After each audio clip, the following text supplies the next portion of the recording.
Lieutenant Sangdaan. Lieutenant, kindly occupy one of the seats.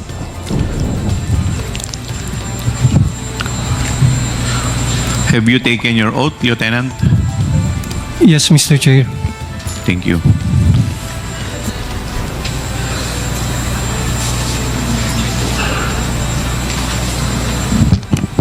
Lieutenant Sangdaan, I have here a certification which bears your signature, I suppose. This is about the 22 activities for the Youth Leadership Summit and 49 activities for the Information Education Campaign. This was held in the provinces of Ilocos Norte and Ilocos Sur as well as La Union. Do you confirm this certification? Yes, Mr. Chair, Your Honor. And the certification, similar to the one issued by Colonel Boransing, is addressed to whom it may concern on the upper part and then on the lower part for the commander. For the record, Lieutenant Colonel Sangdaan, kanino nyo po ba talaga ina-address itong certification? Lieutenant Yes, ma'am, to Sangdaan, the please. DEP-ED, ma'am. And can you be particular? Sino po sa DEP-ED? Ma'am, can I just give the background, ma'am? That was the instruction of my commander, and according to my commander, it was Major General MEMPIN who Okay, requested. you answered the question already. Yes, ma'am. And similar to the questions which I raised to Colonel Boransing, do Yes, you ma'am. have also some documents with you which can provide details about the recipient of this 22 Youth Leadership Summit? Ma'am, right now, ma'am, I don't have the documents because I am no longer with the 5th Infantry Division, ma'am. I'm already reassigned to GHQ. But I assure you, ma'am, that You can there are produce. documents. You can the 5th produce. Infantry. Yes, ma'am. Okay. May I just state for the record, Mr. Chair, that Lieutenant Colonel Sangdaan manifested his commitment to submit the document about the 22 activities for Youth Leadership Summit. Yes, ma'am. Just like what Colonel Boransing have said a while ago, ma'am. I think it's much better for the Yes, we will. We Yes, will, ma'am. Lieutenant Colonel. Yes, What is important, the manifestation Lieutenant of Colonel? Colonel Sangdaan for the committee to write a letter. Yun po ba yung gusto ninyo? Yes, ma'am. Yes, Okay. sir. Yes, sir. Yes, The Mr. Chair. COMSEC is directed to please write a letter requesting for the documents as requested by Congresswoman LUISTRO. Noted, Your Honor. Please continue, Congresswoman LUISTRO. But at least, Lieutenant Colonel Sangdaan, can you name some of those 22 activities? Yung naaalala nyo lang po, because this is quite a lot compared to the one which Colonel Boransing had. He had only 8. You had 22. Ma'am, actually, these YLS were conducted by the line units of the 5th Infantry Division, sir. Ma'am, just like the 501st Brigade, the 5th CMO Battalion, and other infantry battalions in the area, ma'am. As to the specific of which, ma'am, hindi ko na ma-remember, ma'am. You mentioned which infantry division conducted this? 5th Infantry Division. Saan po ba kayo kasama? Sa 5th po ba? 5th Infantry Division, ma'am, as a staff of the 5th Infantry Division, ma'am. As one of the staff of the 5th Yes. Infantry Division. But I suppose that since you were the one who certified, you're supposed to have a personal knowledge of what happened. We base it on our records, ma'am, on our tabulated records. Do you intend to tell us, Lieutenant Colonel, that you were not the one who actually conducted this Youth Leadership Summit? Yes, ma'am. The line units, ma'am, were the one who conducted those activities. If it is not you, then who? the different battalions, ma'am. For example, ma'am, the 77th IB, the 5th CMO Battalion, the Bakit po kayo ang nag-issue ng certification? we have the tabulated data, ma'am. Yes, I understand. But for one to be able to issue a certification, dapat alam nyo. Dapat may knowledge kayo. Yes, ma'am. We As have, a matter of fact, this is an inquiry in aid of legislation. You were sworn in before we started the hearing, and this will elevate the status of being a sworn certification already. yes, ma'am. Bakit po kayo nag-issue ng certification kung wala kayong personal knowledge? Nag-certify kayo, may 22 Youth Leadership Summit, tapos hindi nyo po ito personally nalalaman. Is that what you wanted to say? We have personal knowledge, ma'am, because we have it in our data, ma'am, that the different line units. You are aware of the data only, Oh, sir, that are but different. not of the occurrence. Magkaiba po yun. Ganon din, ma'am, sa occurrence, ma'am. You are That aware of the occurrence as well. Yes, ma'am, that it was really conducted. Okay, balikan po ulit natin yung question ko. Name some of the Youth Leadership Summit that you conducted, if you are aware of the occurrence. Just like in San Mariano, Isabela, ma'am, we have conducted the YLS there, Barangay po iyan, municipal, ma'am. municipal. Ang recipient po natin, sino? Sino pong audience nyo doon? Sino pong participants? The youth from the municipality of San Mariano, there were participants from the students in San Mariano and even out of school youth. Okay. Any Yes, ma'am. other? Any other YLS that you can recall?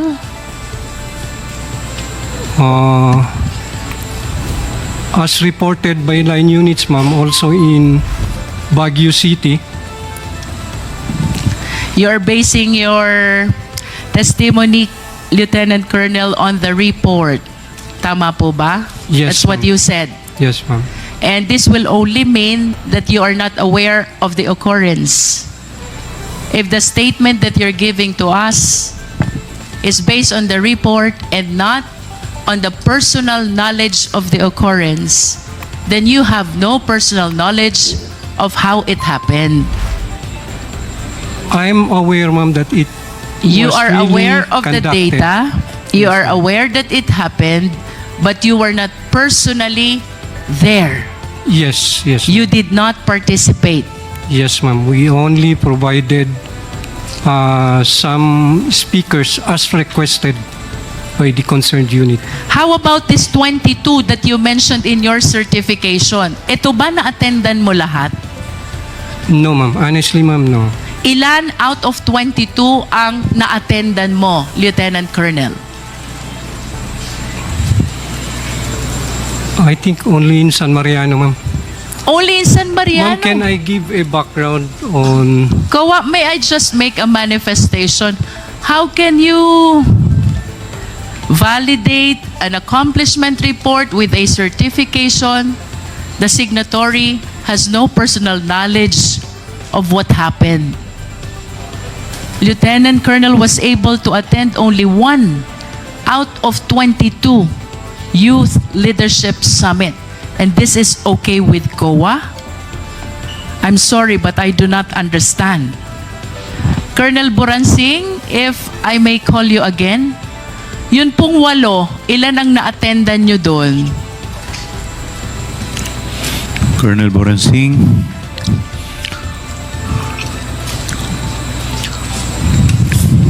Out of 8 Youth Leadership Summit, ilan po yung na-attendan nyo? Colonel Boransing, you're recognized. Yes, Mr. Chair. I was only able to attend one. So that means that you have no personal knowledge as well I have of all the 8 Youth Leadership Summit that happened.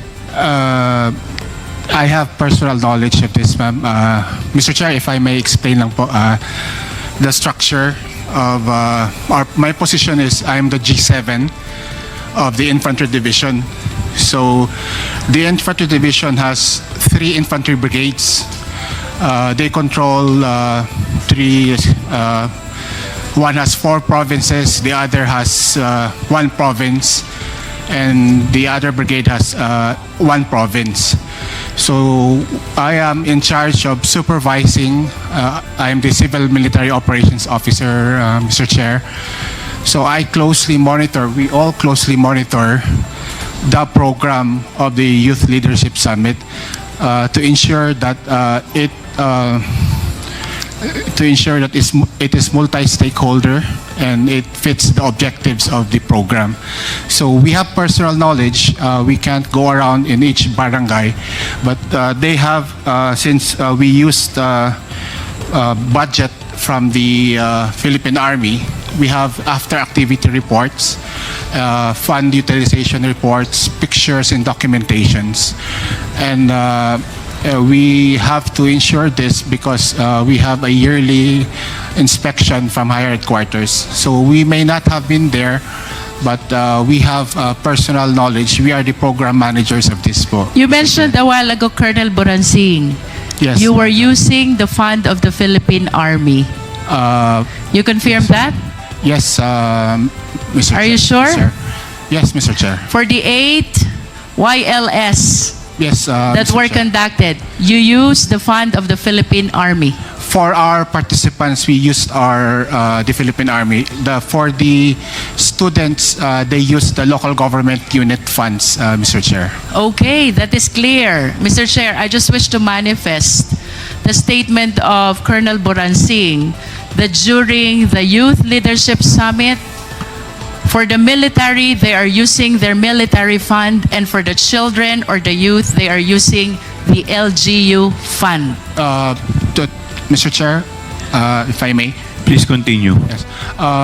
They use since they used some use the provincial local government funds, and the municipalities. Some delegates also are using the municipal LGU funds. And for the participants from the other stakeholders, from DEP-ED, from BIDEA, from the police, of course, they use their own funds. So it's really a multi-stakeholder.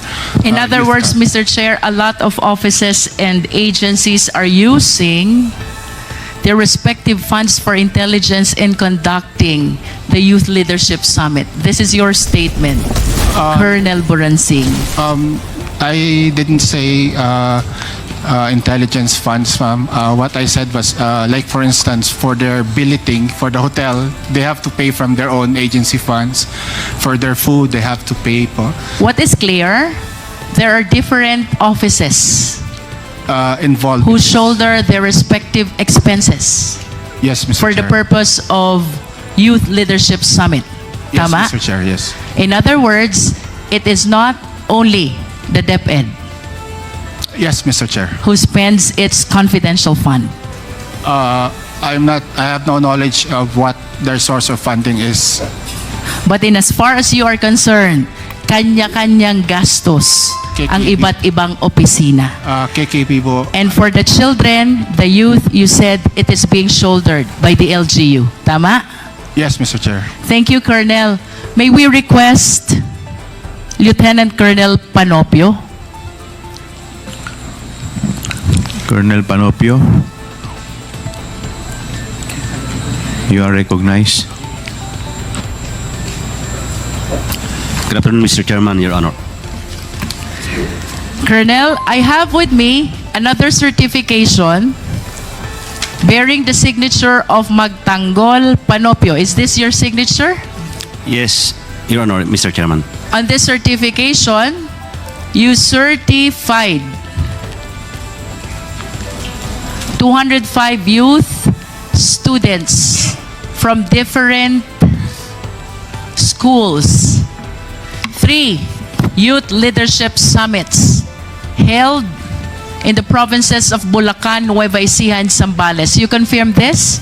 Yes, Mr. Chairman, Your Honor. And similar to my question to Colonel Boransing and the other Lieutenant Colonel, nakalagay po sa certification nyo, to whom it may concern, to sa taas, sa baba, for the commander. Kanino po ba talaga naka-address itong certification nyo? This is addressed to DEP-ED, ma'am. May I explain for the commander, ma'am? And can you please kindly be particular? Who in DEP-ED? Ang dami po nila sa DEP-ED. Sino po sa DEP-ED ang kausap nyo when you submitted this certification? USEC Nolasco MEMPIN, ma'am. That's USEC MEMPIN. Okay. And can you please substantiate as well the 3 youth leadership summit that you conducted in your province? Ikaw ba nakaparticipate dito? Your Honor, Mr. Chairman, hindi po kami nag-participate specifically because as a staff, we are just supervising and monitoring the activities of the Youth Leadership Summit. So because- similar to Colonel Boransing, you are just aware of the occurrence, but you were not part of the event. Yes, Your Honor, Mr. Chairman. And with respect to the expenditures for similar programs, would you confirm the statement of Colonel Boransing na Yes, ang Your Honor. mga opisinang participants ay kanya-kanya ng gastos? Yes, Your Honor, Mr. Chairman. And with respect to the participating children and students thereat, tama po ba yung sinabi ni Colonel Boransing, LGU ang sumusuporta sa expenses nila? Yes, Your Honor, Mr. Chairman. Are you sure? Yes, Your Honor, Mr. Chairman.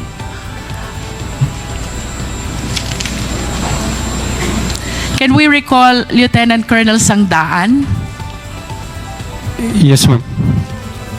Lieutenant Colonel, tanungin ko lang po yung pagdating sa expenditure. Do you confirm the statement of Colonel Boransing? Kanya-kanya ng gastos lahat ng opisina. Yes, ma'am. Oh, no, yes, ma'am. And with respect to the children and the youth, it is the LGU The who support the LG, expenses. yes, ma'am, through their POPs plan, ma'am. Thank you. Mr. Chair, I am done with Lieutenant Colonel Panopio. I wish to proceed to Major Dombrigue. Major Dombrigue. Major Dombriding, you are recognized. Have you taken your oath, Major? Nakapag-take na po kayo ng oath. Okay po. Major, meron po kayo ditong submission prepared by you, certified by Lieutenant Colonel Panopio. This is about the Joint 7th Infantry Division DEP-ED Anti-Insurgency Campaign from January 1, 2023 to December 31, 2023. Do you confirm, Major, na ang sinertify nyo po dito ay 313 insurgency awareness and 166 posted social media products? Good afternoon po. Yes, ma'am, Mr. Chair. Through that data was based on the reports of our line units. Ang kasama po dito, Brigada Eskwela, insurgency awareness, environmental protection, shared and posted social media products. And then you also have number of health-related activities. Ang dami po nito, Major. Tanong, saan po nang gagaling yung pondong ginagamit nyo for all of this? Ma'am, most of that funds was under the POPs on the APB of our line units. Ano po yung POPs? Please enlighten us. Projects, activities, and programs po. And can you please tell us which agency is this? In particular, ma'am, is the Philippine Army in collaborations with our partner stakeholders on the ground. In other words, similar to the statement of the 3 prior officers, yung mga activities nyo ang gumagastos is the Armed Forces of the Philippines. Tama po ba? Yes, ma'am, Your Honor. And as far as your counterpart is concerned, tama po? Opo, ma'am. At paano nyo po ba ginagawa itong anti-insurgency awareness? Ma'am, Your Honor, in partnership with the different schools and local government units, our line units is conducting intensified information awareness drives on security awareness, ma'am. How about the social media posts? Paano nyo po ba ginagawa to? Utilizing the social media platforms of our infantry divisions and our line units, ma'am, we cross-post social media products of the AFP units and to include, ma'am, the other agency social media products. Rough estimate lang po, Major. Sa tingin nyo po itong mga reported activities nyo na to, total of 9,712, the activities I mentioned earlier. If you're aware, mga magkano po ang nagastos na pondo ng AFP dito? Ma'am, with that figure, the number of anti-insurgency flyers distributed, a very minimal expenses lang po dahil printed flyers lang po ito dun with the bond paper po. You're saying our awareness minimal. drive. You're saying minimal. Minimal expense. You said that? Yes, ma'am. And it will no way reach 15 million. Tama? Hindi po, ma'am. Hindi. Hindi po. No way. No way. Thank you.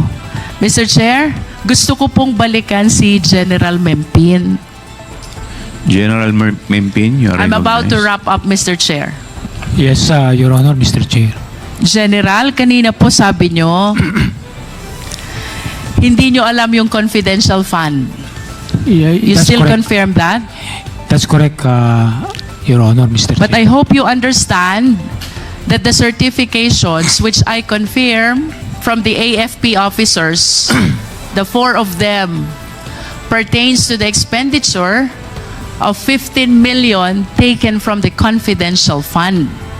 And according to them, those certifications were required by you. Your Honor, Mr. Chair, actually I was asked by the officer of the Secretary to ask for certification coming from these units. But it is clear to them or even to me that no funds are involved, meaning no funds released to these units. What the Office of the Secretary is wanted to know is the product or the result of the collaboration of various stakeholders, including DEP-ED, with regards to our youth. So it is clear, ma'am, that DEP-ED has not released any single centavo to the conduct of wireless to the units mentioned, ma'am, Your Honor, and Mr. Chair. If you are saying, General MEMPIN, na walang nirelease na pondo ang DEP-ED dito po sa Youth Leadership Summits, saan po ginastos yung 15 million? That's, Your Honor, Mr. Chair, that was I was not aware of it because the task given to me is just to coordinate because to be candid about it, the commanders of Colonel Boransing, Colonel Panopio, and Lieutenant Colonel SANGDAAN are my former colleagues or classmates in the Philippine Military Academy. Mr. Chair, I wish to ask the COA.